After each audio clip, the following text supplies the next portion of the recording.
انتوا عندكم دم. انتوا عندكم دم. انتوا لسه هتكملوا. انتوا لسه قاعدين على الكرسي. انتوا لسه قاعدين على الكرسي. انتوا عندكم دم. انتوا عندكم دم.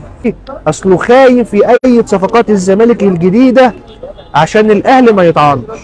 يعني حضرتك خايف تأيد صفقات الزمالك عشان الاهلي ما يطعنش.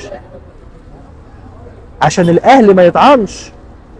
عشان الاهلي. انت خايف تأيد صفقات الزمالك عشان الاهلي ما يطعنش. خايف من الاهلي. ايه علاقه الاهلي بالموضوع؟ انا بسأل سؤال لكل المسؤولين في الدوله المصريه، اولهم وزير الشباب والرياضه. انا مش هتكلم عن اتحاد الكره لان خلاص الضرب في الميت حرام. الضرب في الميت حرام. يا معالي الوزير المحترم، من يحاسب على 22 يوم الزمالك بيلعب بدون صفقات؟ مين اللي هيحاسب على المشاريب؟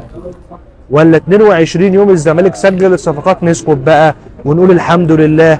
هو مش في خطأ إداري جسيم؟ هو مش في شبهة فساد؟ هو مش في قرار تعنتي ضد كيان كبير يشجعه ويمثله ملايين الناس زي كيان نادي الزمالك؟ مين اللي هيحاسب؟ أين محاسبة الاتحاد المصري لكرة القدم؟ دكتور أشرف صبحي وزير الشباب والرياضة، وزيرا للشباب والرياضة، دوره انه يحمي ويحافظ على عملية تطبيق القانون في الدوريات المحلية في مصر وفي كل الهيئات، سواء كرة قدم، طايرة، سباحة، جودو، أي هيئة رياضية يشوفها بتاخد قرارات تخالف القانون لابد، والقانون بيقول لك كده يا معالي الوزير، تتدخل وتعاقب وتحاسب، لأنك أنت موجود في هذا المنصب للمحاسبة والمراجعة على أهمية تطبيق القانون الذي أقسمت أمام فخامة الرئيس عبد الفتاح السيسي على احترام القانون وعلى احترام الدستور المصري. هل اتحاد الكورة يا معالي الوزير بعد قرار لجنة التظلمات التي تضم قيمة وقامة قضائية كبيرة وهي المستشار عادل الشربجي طبق القانون؟ هل اتحاد الكورة اتخذ قرارا قانونيا أم لعب لعبة دفع ثمنها فريق بحجم نادي الزمالك، دفع ثمنها ملايين من الزملكاويه؟ مين يحاسب يا فندم اتحاد الكوره؟ مين يحاسب الاستاذ جمال علام؟ مين يحاسب الكابتن حازم امام؟ مين يحاسب الدكتور ايهاب الكوم اللي طلع من حوالي اسبوعين وقال لك لا هي القصه مش مديونيات، هي القصه يا جماعه كانت ان الزمالك يدفع رسوم قيد الصفقات اللي هي 3 مليون جنيه، ولو كان الزمالك دفع 3 مليون جنيه غصب عن اتحاد الكره كنا سجلنا. وخد بالك ده الكلام اللي قاله المستشار عادل الشربجي. هل يا اتحاد الكوره، هل يا دكتور ايهاب يا كوم يا محترم ده اللي حصل؟ هل انتوا منعتوا القيد عن الزمالك عشان ما كانش معاه 3 مليون؟ ولا الفيديو المسرب اللي فيه فضيحه، اللي فيه فضيحه كبيره، قال لك انا عايز 10 مليون جنيه كاش حالا.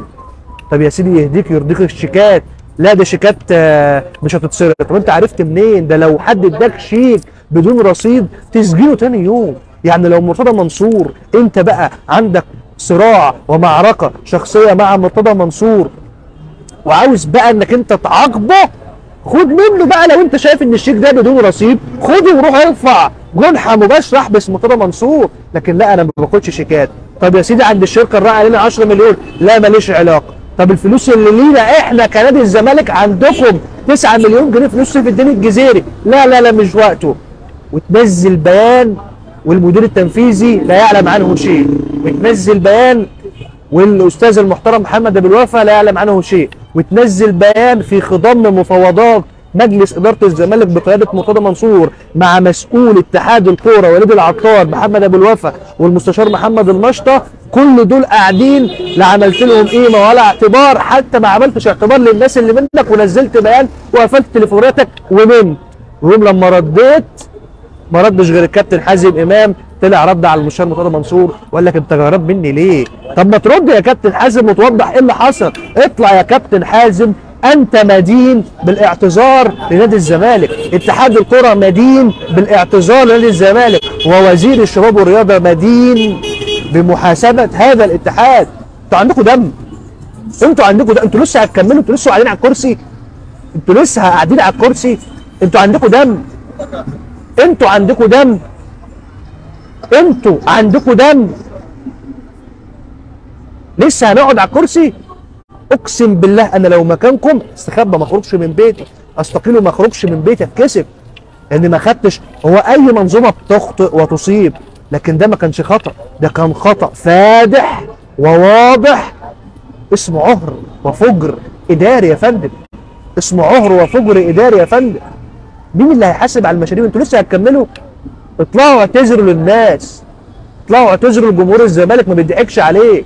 مش هنطلع نقول اي كلام في اي وسيله من وسائل الاعلام والجمهور هيسمع ويضحك عليه. جمهور الزمالك ده جمهور ما بيضحكش عليه، ما بيضحكش عليه. اطلعوا اعتذروا للناس واحترموا الناس، وانا كنت بقول لكم اكتر من مره احترموا الناس.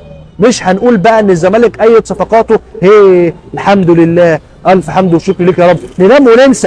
حقنا، حقنا، حقنا لازم ناخده، حق الزمالك لازم ناخده، حق جمهور الزمالك لازم ناخده، حق اللعيبه اللي قعدت 22 يوم في كوابيس لازم ناخده.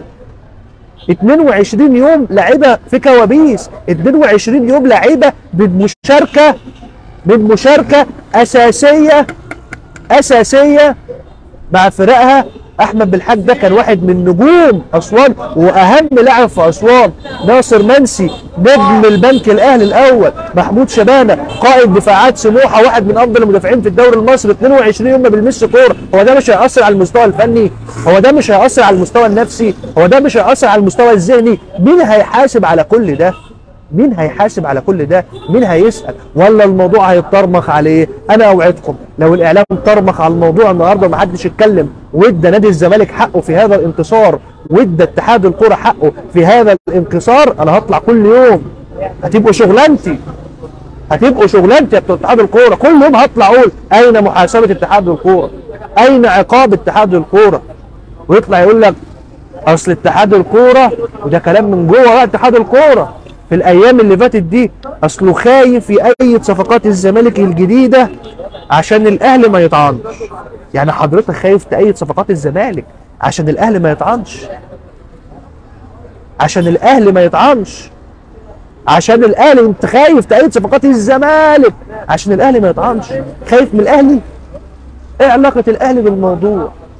والناس اللي بتقول معلومات من داخل النادي الاهلي ان النادي الاهلي بيراقب وبيتابع المشهد داخل اتحاد الكوره ومنتظر القرار بتاع النهارده عشان يروح يطعن في صحه الاجراءات عشان يحرم الزمالك من الصفقات، وده في اطار التنافسيه. انا حتى الان مش هعلق على الكلام ده غير لما اشوفه قدام عيني، مع ان اللي قاله لي ناس يعني بثق فيهم، واللي قالوا في التلفزيون ناس محسوبه على النادي الاهلي، بس انا مش هتكلم، اعتبره خبر كأن لم يكن، لانه ما حصلش قدام عيني. لكن لو حصل للحديث بقيه. لكن ان اتحاد الكره يبقى خايف بعد ما عمل عمله سودة، بعد ما عمل عمله سودة يقعد 22 يوم خايف يأيد الصفقات عشان الاهلي ما يطعنش ودخل نفسي في مشكله مع الاهلي. طب هو انت خايف من الزمالك؟ لا، بس خايف من الاهلي. خايف ادخل نفسي في مشكله محتمله مع الزمالك وابعد عن المشكله الحقيقيه والفعليه مع الكيان الابيض نادي الزمالك. ده اتحاد يمثل كره القدم في مصر، ده اتحاد عاوزنا ننظم كاس العالم 2023 2030 قصدي، ده اتحاد عاوزنا نروح كاس العالم، ده اتحاد ودي اداره هتعمل تطوير في كره القدم المصريه. هي دي الاداره؟ هم دول المسؤولين؟ هم دول خير من يمثلوا الكره المصريه؟ هم دول؟ هم دول؟ هم دول؟ اقسم بالله قرار للعار، قرار للعار. والله والله والله لن يرحمكم التاريخ، لن يرحمكم التاريخ. انا بتمنى من كل زملكاوي بيشوف الفيديو ده انه يشير في كل مكان ويكتب قرار للعار، قرار للعار. طيب